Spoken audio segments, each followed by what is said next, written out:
નમસ્કાર મિત્રો, તો આપણે આવી ગયા છીએ એક નવા જ લોકેશન સાથે નવા વિડીયામાં. સોનાની નગરી દ્વારકા પાવનધામ બેટ દ્વારકાની અંદરમાં આવેલું આ મ્યુઝિયમમાં તો આપણે બહારથી તો જોઈ રહ્યા છીએ તો ખરેખર આ સોનાની નગરી હોય એવું લાગી રહ્યું છે, સોના જડિત હોય એવું લાગી રહ્યું છે. તો આપણે હવે નિહાળીશું મ્યુઝિયમની અંદર જઈને. તો આપણે અંદર આવી ગયા છીએ અને જોઈ રહ્યા છીએ આ સોનાની નગરી પાવનધામ. તો આપણે હવે ભગવાન શ્રી કૃષ્ણની બાળ લીલાઓ અને ભગવાન શ્રી કૃષ્ણના જીવનમાં સંપૂર્ણ બનેલી ઘટનાઓને આવરી લઈ અને આ મ્યુઝિયમ બનાવવામાં આવેલું છે તે જોઈ રહ્યા છીએ.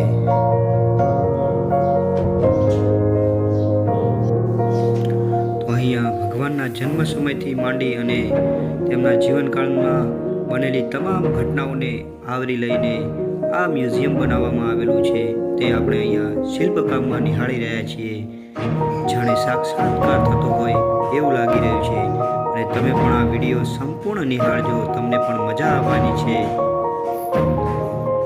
તો આપણે ભગવાન શ્રી કૃષ્ણની બાળલીલાઓ જોઈ રહ્યા છીએ. અહીંયા ગોવાળો સાથે ભગવાન શ્રી કૃષ્ણ માખણ ચોરી રહ્યા છે.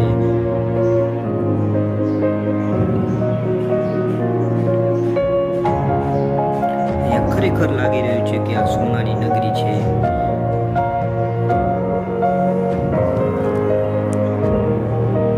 આપણે નિહાળી રહ્યા છીએ અને તમે પણ આ વિડીયો સંપૂર્ણ જોજો, તમને પણ મજા આવવાની છે.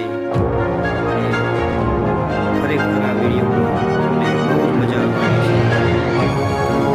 સંપૂર્ણ વિડીયો જોવાની વિનંતી છે અને આપણે અહીંયા ભગવાન શ્રી કૃષ્ણની સાથે જોડાયેલી તમામ ઘટનાઓને અહીંયા નિહાળી એક જ વિડીયોમાં બને તેટલી પૂરી કોશિશ કરી છે કે એક જ વિડીયોમાં આવરી લઈ અને તમારી સમક્ષ આ વિડીયો રજૂ કર્યો છે. તો તમે ધ્યાનપૂર્વક નિહાળજો. અહીંયા ઉપર લખેલું પણ છે ભગવાન સાથેના ગોપીઓના ચીરહરણ કરતા ભગવાન શ્રી કૃષ્ણ.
બ્રહ્માજી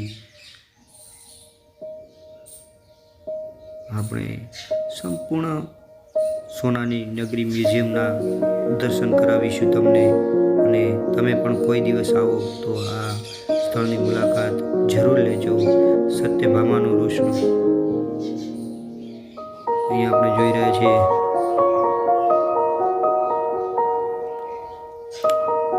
શંખાસુરનો વધ કરતા ભગવાનને જોઈ રહ્યા છીએ. ભગવાન વિષ્ણુ અને ગજ સાથે જોઈ રહ્યા છીએ.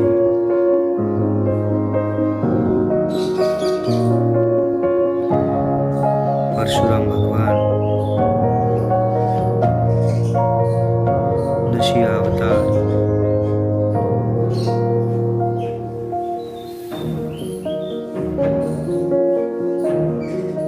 વરાહ અવતાર, ભગવાનના બધા અવતાર પણ અહીંયા આપણે જોઈ રહ્યા છીએ. કુર્મ અવતાર, મહાકાળી, અંબે માતાજીના મંદિર પણ જોઈ રહ્યા છીએ. ભગવાન કુરુક્ષેત્રમાં અર્જુનને વધપાઠ આપતા પણ અહીંયા જોઈ રહ્યા છીએ. કૃષ્ણની બોલીમાં ભાન બોલેલી ગોપીઓ પણ અહીંયા જોઈ રહ્યા છીએ. મીરાબાઈને પોતાની મૂર્તિમાં સમાવી લીધેલા પણ અહીંયા જોઈ રહ્યા છીએ.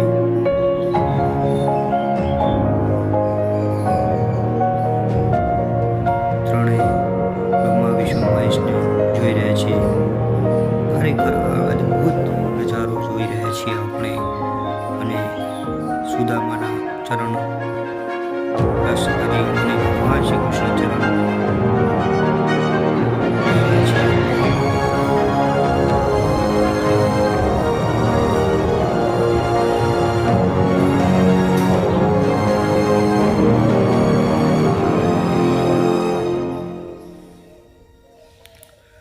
તો આપણે જગન્નાથ ભગવાનને પણ અહીંયા જોઈ રહ્યા છીએ. ભગવાનના તમામ રૂપ અહીંયા નિહાળવામાં આવે. શેતબદ્ધ રામેશ્વરની શિલ્પ પણ આપણે અહીંયા જોઈ રહ્યા છીએ. તમને એવો અહેસાસ થશે કે ખરેખર આ સાચે જ ઘટનાઓ છે અને સાચે જ અંકિત કરવામાં આવેલી આ ઘટનાઓ છે. તો મિત્રો, આપણે આ વિડીયામાં સંપૂર્ણ બનેલી ઘટનાઓ જોઈ રહ્યા છીએ. ભગવાન સાથે જોડાયેલી તમામ ઘટનાઓ અને અહીંયા કેવો સરસ મજાનો નજારો જોઈ રહ્યા. સમુદ્ર મંથન. આપણે હવે નીચે આવી જઈશું અને સંપૂર્ણ મ્યુઝિયમની મુલાકાત લઈ અને હવે આપણે નેક્સ્ટ વિડીયોમાં મળીશું એક નવા જ લોકેશન સાથે. નવા જ વિડીયોમાં આવીશું અને તમને આવા નવા લોકેશન સાથે મુલાકાત કરાવીશું. જો અમારો વિડીયો પસંદ આવે તો અમારી ચેનલ લાઇક, શેર અને સબસ્ક્રાઈબર કરજો અને વિડીયોમાં બન્યા રહેજો. જય દ્વારકાધીશ.